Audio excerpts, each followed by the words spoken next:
بسم اللہ الرحمن الرحیم۔ السلام علیکم نائنتھ کلاس۔ ہمارے آج کے سبق کا نام ہے نصوح اور سلیم کی گفتگو۔ نصوح اور سلیم کی گفتگو کے مصنف ہیں ڈپٹی نذیر احمد۔ انہیں ہم مولوی نذیر احمد بھی کہتے ہیں۔ ڈپٹی نذیر احمد 1831 کو ضلع بجنور میں پیدا ہوئے اور 1912 میں ان کا انتقال ہو گیا، جو کہ دلی میں ہوا۔ ڈپٹی نذیر احمد کے ناول جو ہیں وہ اصلاحی انداز کے حامل ہیں۔ یہاں اس کے 3rd پیراگراف میں لکھا ہوا ہے کہ آپ کے ناول اصلاحی انداز کے حامل ہیں۔ حامل ہیں کا مطلب ہے رکھتے ہیں، مالک ہیں، کیونکہ ان سے انہوں نے مسلمانوں کی اصلاح کا کام لیا۔ دیکھیں، ڈپٹی نذیر احمد کے جو ناول تھے، مطلب ناول لکھنے کا عام طور پر مقصد ہوتا ہے کہ اس کو انٹرٹینمنٹ کے لیے لکھا جائے، مگر ڈپٹی نذیر احمد نے جو ناول لکھے وہ انٹرٹینمنٹ کے لیے نہیں لکھے تھے، بلکہ ان کا ایک نظریہ تھا، ان کی ایک سوچ تھی کہ انہوں نے ناول لکھ کر اپنے ارد گرد کے معاشرے کی اصلاح کرنی ہے۔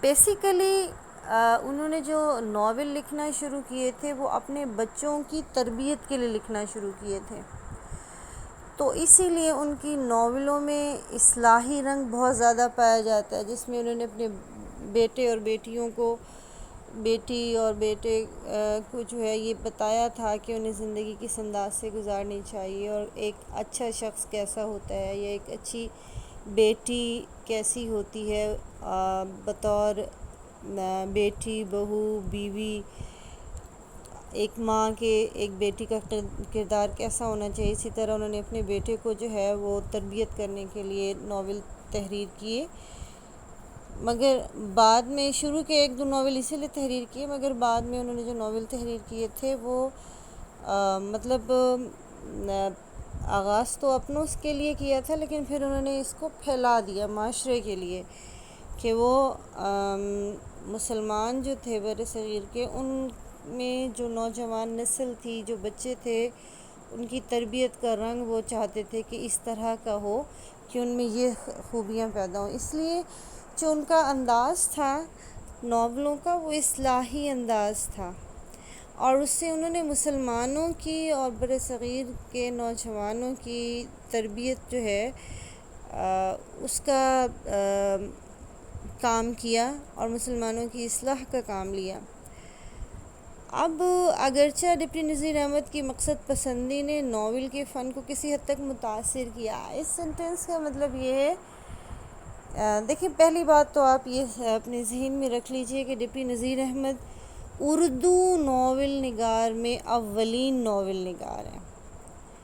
مطلب جب انہوں نے اردو میں ناول لکھنے شروع کیے تو ان کے سامنے ایسے کوئی ایگزامپل سیٹ نہیں تھا کہ جس سے وہ انسپائر ہو کے یا ناول تحریر کرتے۔ انہوں نے صرف انگلش ناولز جو پڑھے ہوئے تھے تو اس رنگ میں انہوں نے جو ہے اردو ناول لکھنا شروع کیے، اس لیے ان کے ناولز جو ہیں، ابتدائی ناولز، ان میں جو ناولز کی خصوصیات ہیں وہ کوئی اتنی خاص حد تک پورا مقصد پورا نہیں کرتی ہے، لیکن چونکہ ان کا مقصد جو تھا وہ اصلاح تھا، ناول لکھنے میں ایک مقصد پوشیدہ تھا، اس لیے ہم انہیں کھینچ تان کے کہہ سکتے ہیں کہ یہ ناول ہیں، چونکہ پہلے ناول نگار تھے، اس لیے ناول کا جو مطلب ایک اچھے ناول کی جو خصوصیات ہیں، دیکھا جائے تو ڈپٹی نذیر احمد کے ناول اس کو پورا نہیں کرتے ہیں، مگر ہم انہیں پھر بھی اولین ناول نگار ہونے کی وجہ سے اردو میں ناول لکھنے کی بنیاد ڈالنے کی ابتدا کرنے والے کی حیثیت سے ہم ان کو جو ہے ناول نگار تسلیم کرتے ہیں، مگر اس کے باوجود ان کی مقصدیت جو تھی، ان کے اسلوب بیان کی لطافت اور چاشنی کو ختم نہیں کرتی۔ لطافت اور چاشنی کا مطلب یہ ایک خاص قسم کی مٹھاس اور نزاکت اور باریکی جو تھی اسے ختم نہیں کرتی تھی۔ ان کی زبان علمی بھی ہے اور عوامی بھی، یعنی جب وہ لکھنا شروع کرتے ہیں تو اس میں علمی رنگ بھی پایا جاتا ہے، اور وہ زبان و بیان جو ہے وہ عوام کے اندر جو ایک سلسلہ چل رہا ہے، عوامی گفتگو بھی کیا کرتے تھے۔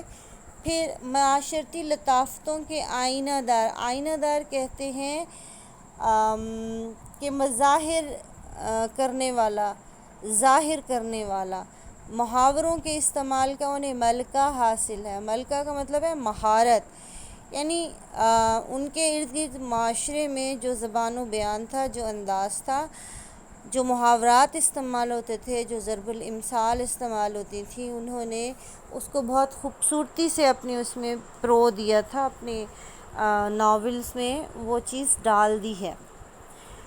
بطور خاص ہم یہ سمجھیں کہ اگر ہم یہ جاننا چاہتے ہیں کہ 1831 میں تو ان کی پیدائش ہوئی ہے، پیدا ہوتے تو کوئی نہیں فوراً لکھ سکتا، ہم لم سم کر لیتے ہیں کہ 1857 سے لے کے 1912 تک جو اس وقت دلی میں خواتین زبان استعمال کرتی تھیں، نذیر احمد نے عورتوں کی اس زبان کو، مخصوص زبان کو، محاوروں اور مکالموں کو بہت خوبصورتی سے استعمال کیا، ایسا استعمال کیا کہ بعد میں آنے والوں نے اس کو، ان مکالموں کا، محاوروں کا استاد تسلیم کر لیا۔ نذیر احمد دہلوی کا شمار اردو کے ارکان خمسہ میں ہوتا ہے۔ خمسہ کہتے ہیں 5 کو، ارکان یعنی رکن کی جمع ہے۔ نذیر احمد دہلوی کا اچھا ارکان خمسہ کون سے؟ آپ کو مطلب سے تو پتہ ہی چل گیا کہ 5 ارکان، 5 افراد، 5 رکن، 5 پوائنٹس، یہ پتہ چل گیا۔ لیکن اردو کے ارکان خمسہ ایک اسپیسیفک ٹرمنالوجی ہے، یہ ان 5 افراد کے لیے استعمال کی جاتی ہے جنہوں نے اردو کو پھلنے پھولنے میں، اس زبان کو ترقی دینے میں، اور اس کی جو ہے نا، اس کی کیا کہتے ہیں اس کو، جو لٹریچر ہے، ادبی زبان، اس کا رنگ دینے کے لیے اور اسے مضبوط کرنے میں اور اس کی بنیاد رکھ کے ترقی دینے میں جن 5 افراد نے بہت مین کردار ادا کیا، بنیادی کردار ادا کیا، ان 5 افراد کو اردو کے ارکان خمسہ کہتے ہیں۔ ان ارکان خمسہ میں سے ڈپٹی نذیر احمد یا مولوی نذیر احمد ایک رکن ہے۔ اس کے علاوہ اب میں نے پیچھے بھی بتایا تھا کہ آپ جو ہیں اردو کے پہلے ناول نگار ہیں۔ اب آپ کے ناولوں میں کون کون سے ناول شامل ہیں؟ ان کا جو پہلا ناول ہے وہ میرات العروس۔ میرات العروس کا مطلب ہے دلہن کا آئینہ۔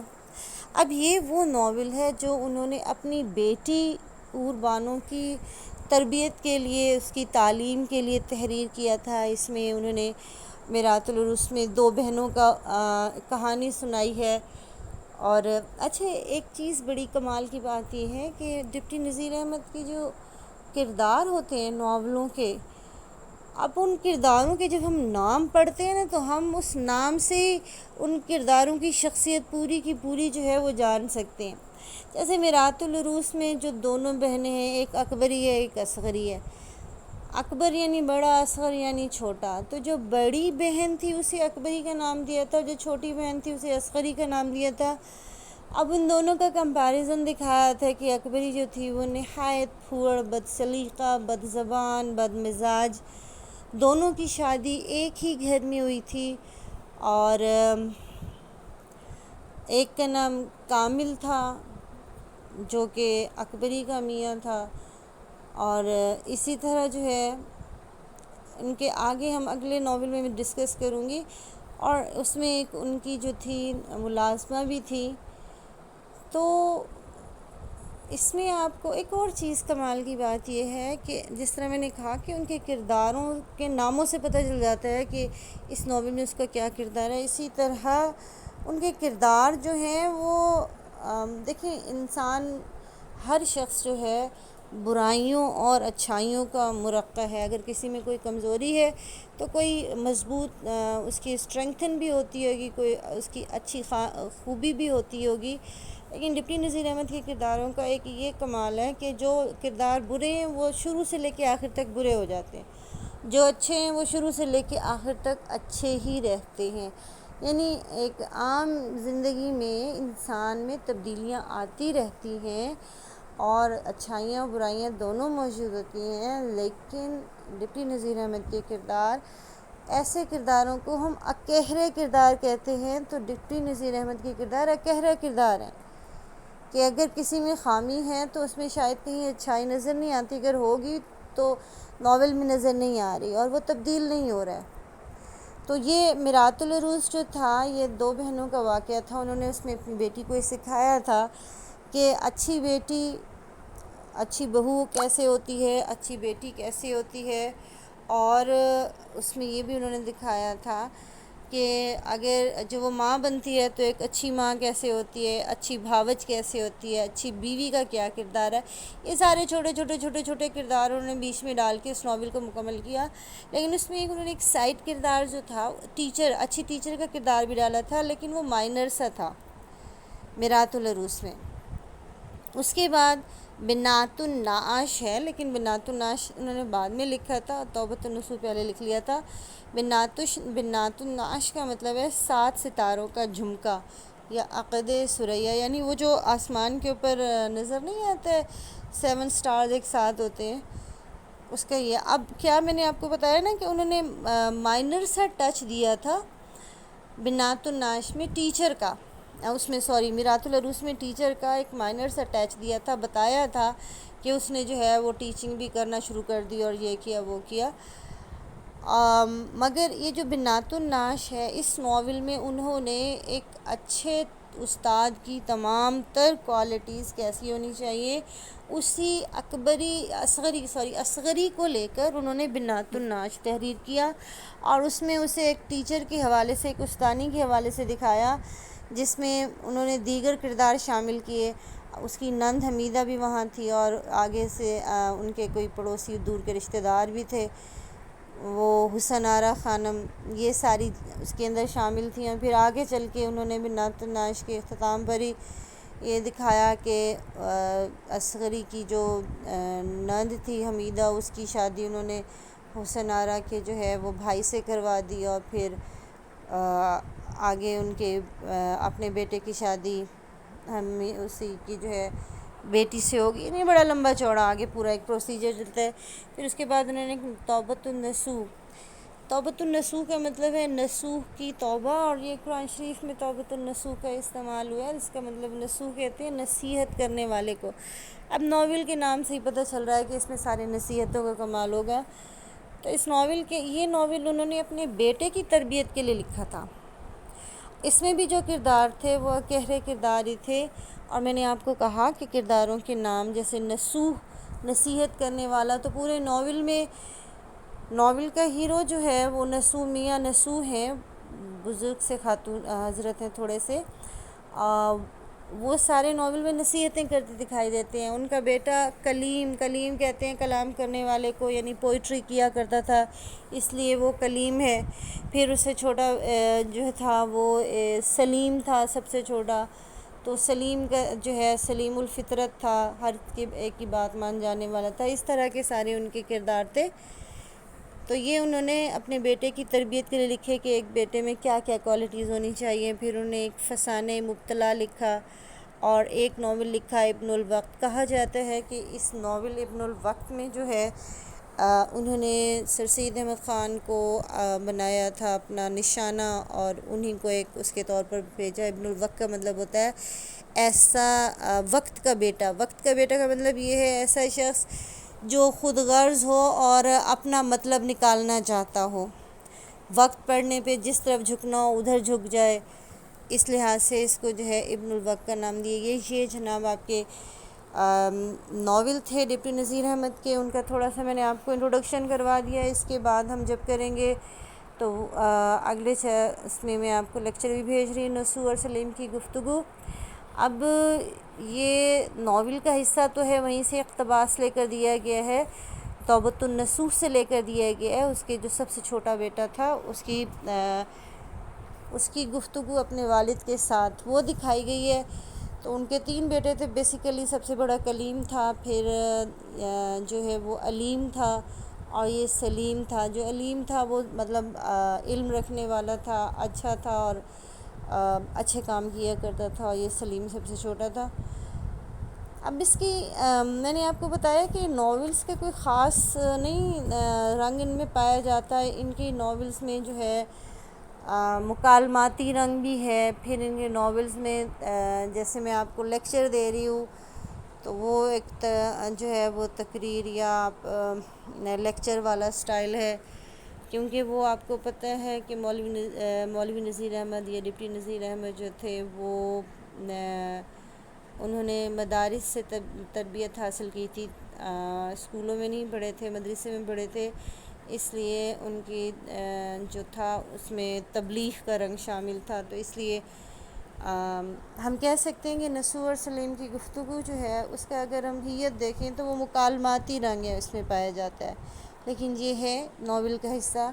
تو ہم اس کے بارے میں اگلے لیکچر میں کرتے ہیں۔ مجھے اجازت دیجیے گا، اللہ حافظ۔